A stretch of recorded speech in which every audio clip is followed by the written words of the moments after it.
So today we're going to talk about that fourth part of strong community that I've been talking about for these last few weeks. Remember, we've talked about individuality and how when we take that to the extreme, it starts to tear us apart, actually. We've talked about trust, we've talked about empathy, we've talked about communication. Anybody change your communication pattern this week? Anybody leave the silent treatment or condescension or sarcasm behind this week? Had a little trouble with that. But those things we have been examining are things that build strong community, not only here in this place, but beyond the walls of this place and out into this world. And the last one that I want to talk about before we go into Lent is this concept of service. And it occurred to me this week that if you think about service, service is actually the foundation next to trust, right? You have to trust in God to be able to serve, but you have to serve, and when you serve, you will begin to trust in God more. You have to have empathy for God's people and be able to serve them, but the more you serve, the more empathy you will get. You have to have good communication skills to build the community, but if you serve, you'll learn how to communicate in a better fashion. So these last few weeks that we've been working together, we've really been examining how it is that we are to come together and to be the community. And the community is oriented at serving one another. I often think of that one line out of this old poem by William Arthur Ward.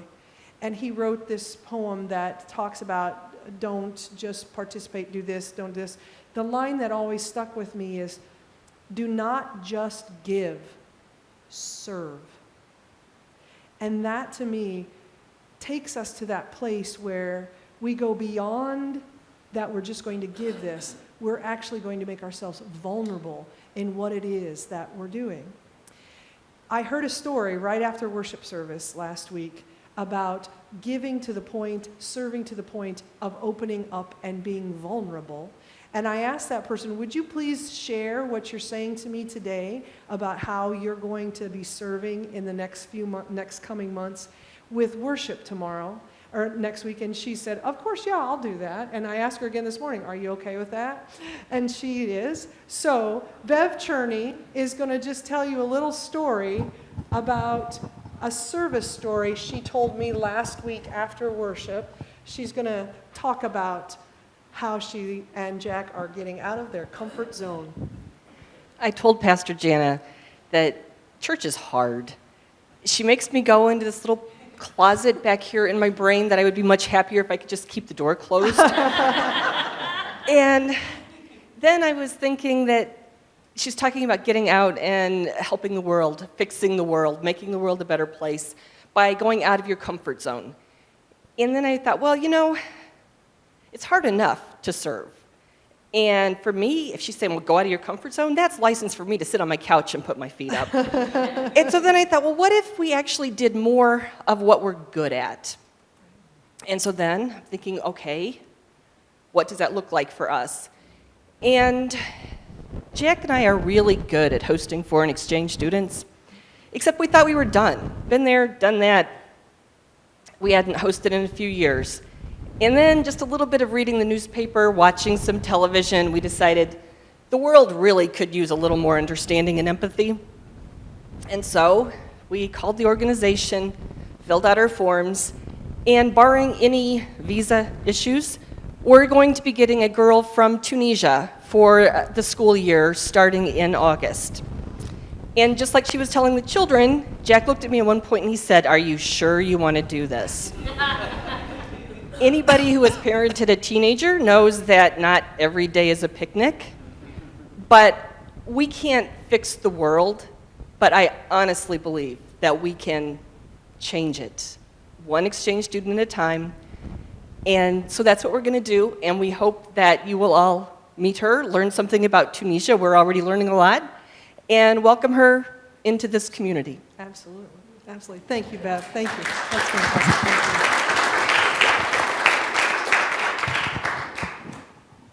How about doing a little bit more at what we're good at? How about doing a little bit more at what we're good at? When Bev said that to me last week, when she said, Jack and I decided that we could try and do a little bit more at what we're good at, I couldn't help but think of this gentleman from the church in Elgin that I used to serve. His name was Joe. The pastor at the time was named Joe, but this was Joe that had been in the church for a very long time. And I started to notice that every single solitary Sunday morning, Joe was outside the doors of the church. Snowing, raining, hot. Joe would be outside those doors. And I was like, what? Why is he always outside? What is he doing? You know, it never occurred to me that Joe knew what he was doing, and I should just ask Joe that Joe knew what he was doing. So I went back to Joe, the pastor, and I said, what is Joe S. doing outside those doors? And Joe, the pastor, said, he's doing what he's good at, Jana. Well, what is he good at? He goes, you watch him for a while and you'll find out what he's good at too. So I made it a point that every Sunday morning in church, I would watch what Joe was doing outside. And do you know what Joe was doing outside? In the rain and in the snow, he was walking over to the cars of the older people of the congregation, and he was giving them his arm, and he was holding an umbrella over their head, and he was walking them into church. In the summertime, when it was hot, he would walk out and he would say, come on, let's get in here and let's get something cold to drink. Every single solitary Sunday morning, Joe was outside those doors, and the first thing he said to people was, I am so glad to see you today. I'm so glad you came to church today. How are you? What can I get you? What's going on? What can I do for you today? Joe was good at making people feel welcome. Joe was good at hospitality. Joe was good at knowing that what he could do that would help the most is to make sure people got safely from their cars into the church that morning. Because I'm going to tell you, just his physical presence outside was a little foreboding. He was a bigger, older guy. And if you pulled up there and you saw Joe, maybe you didn't want to mess around. You wanted to just, if you were thinking about that, drive your car out the other side of the parking lot and leave. But Joe did what he was good at. Joe was good at making people feel welcome. Every community needs people to do what they are good at, to go beyond giving what they are good at and using it to serve one another. Within the church, we know about this concept of service.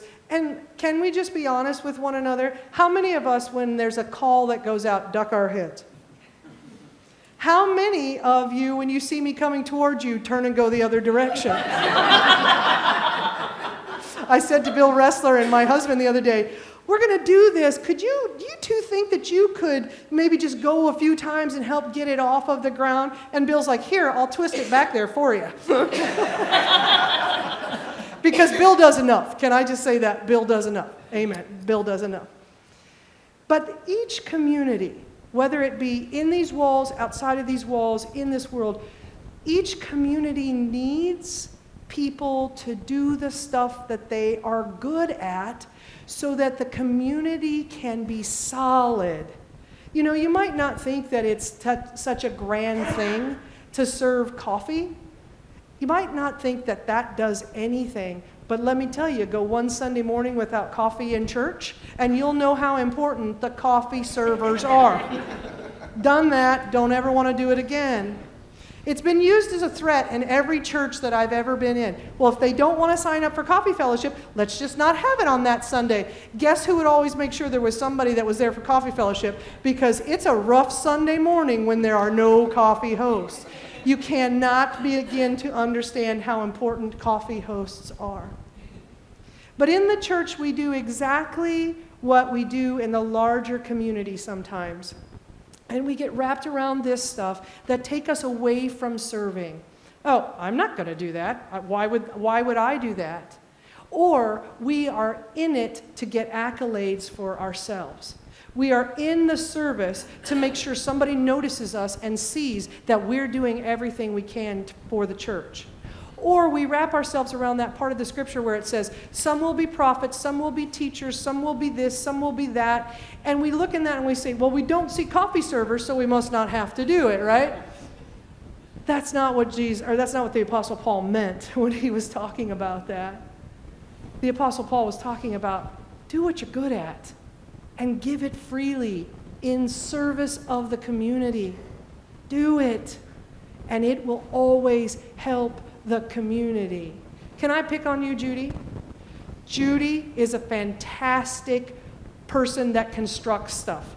If you've ever been on a work camp with her, that woman can build fences, she can build houses, she can build all the railings, she can build steps.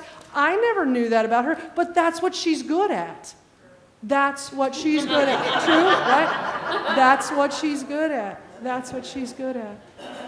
And so, if we think about what we're good at, if we think about what it is that I have that I'm good at, and can I get beyond this idea of just giving it and get into this concept of serving with it, if we think about those things, perhaps maybe that is a way for us to begin filling those gaps like Jack and Bev are doing. They're filling a gap by knowing that they're good at hosting kids to come here and learn in America. And they're filling a gap for a child who may not ever have the chance to learn here in this country. Let me throw out a few more to you that you might not even think are really, really important. Ushers.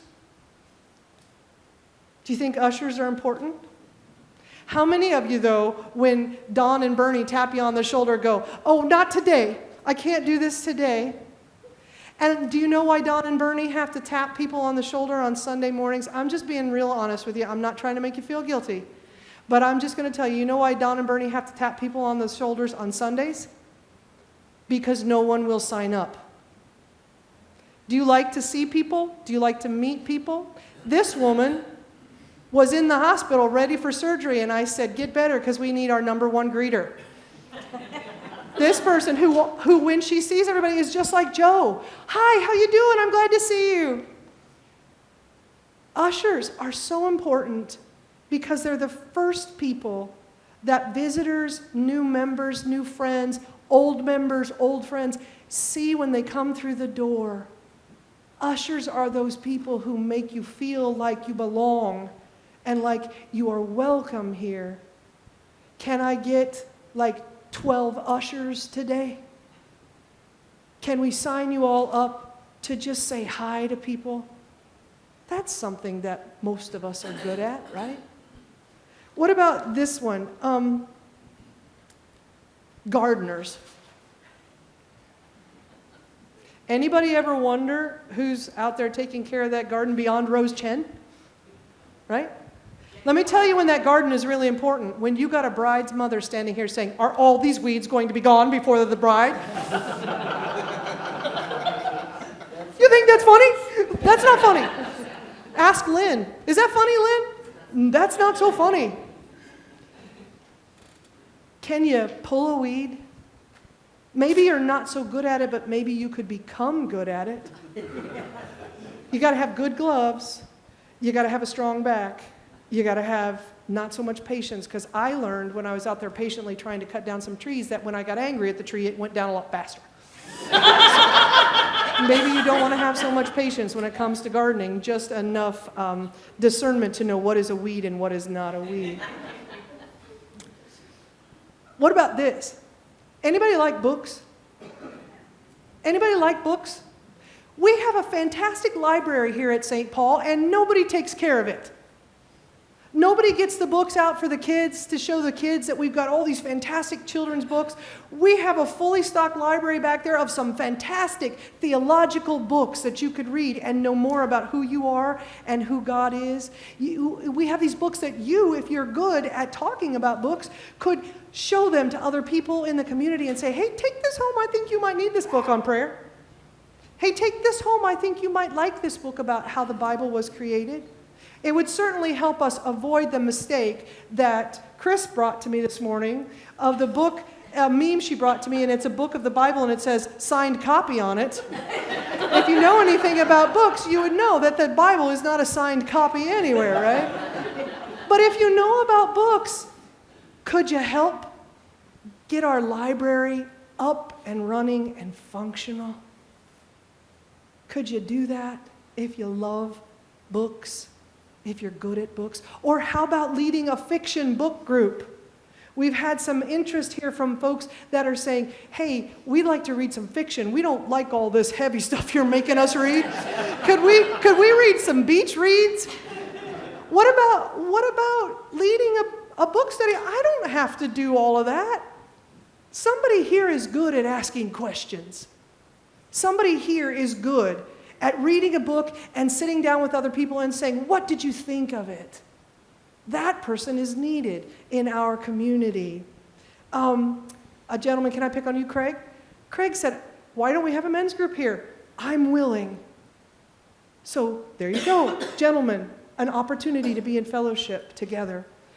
Last year, during our time of talking about what we are as a group and where we were at and where we wanted to go, it was overwhelming that we wanted to have a food pantry here. It was an overwhelming wish. May I ask, who's good with food? Who's good with going to the grocery store? I am great at spending other people's money at the grocery store. But Jenny, have you had anybody step up to help you with that? Anybody here interested in building a food pantry so those whom we know are suffering might have their suffering alleviated? I am. Yes! That's it! That's what we need. You see, the world just cannot survive without all of us doing what we're good at. And sometimes that good at stuff is going to be messy. I want you to talk to Steve and I want you to talk to Bill about cleaning out the grease trap downstairs. They did it. They gave up their Saturday to come in here and clean out that grease trap because we knew there was a problem with it. Sometimes serving is not all glamour and niceness and everybody's looking at me like I'm so great.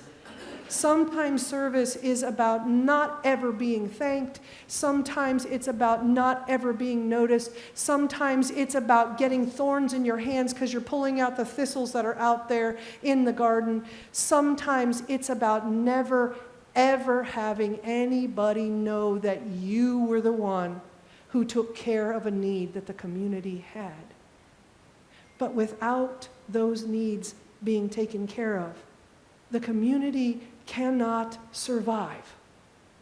The community must have each and every one of us stepping up to do those things that we love, and sometimes even those things that we don't love, but stepping up to do those things that we're good at so that the community can thrive. And when people come here, they will know this is a place where they can belong and they can make a difference. There have been too many churches that I know of where everybody in the church has said, let someone else do it. Those churches close their doors because eventually the people who are doing everything burn out and they leave. And after a while, you're down to 4 or 5 people who don't want to do anything anymore. Churches that thrive have a cadre of people who are willing to do whatever it takes to make the church be a solid community. That has a component of service in it. So I'm wondering what it is you love to do that we need here at St. Paul. I'm wondering what it is you love to do that we need outside the walls of St. Paul. I'm wondering what it is that you love to do that if you were freely to give it and in the attitude of servant, might really begin to help us change this world for the better. Bring it into the kingdom of God that it is supposed to be. Bring it into that place where everybody knows abundance. I believe it is in us to do that. but we have to have each and every person participating. Go home this week, think about what it is that you have to offer in servanthood, and find out the way that you can be the one to do it here. We might have a Joe in our midst, and we don't even know it. Amen.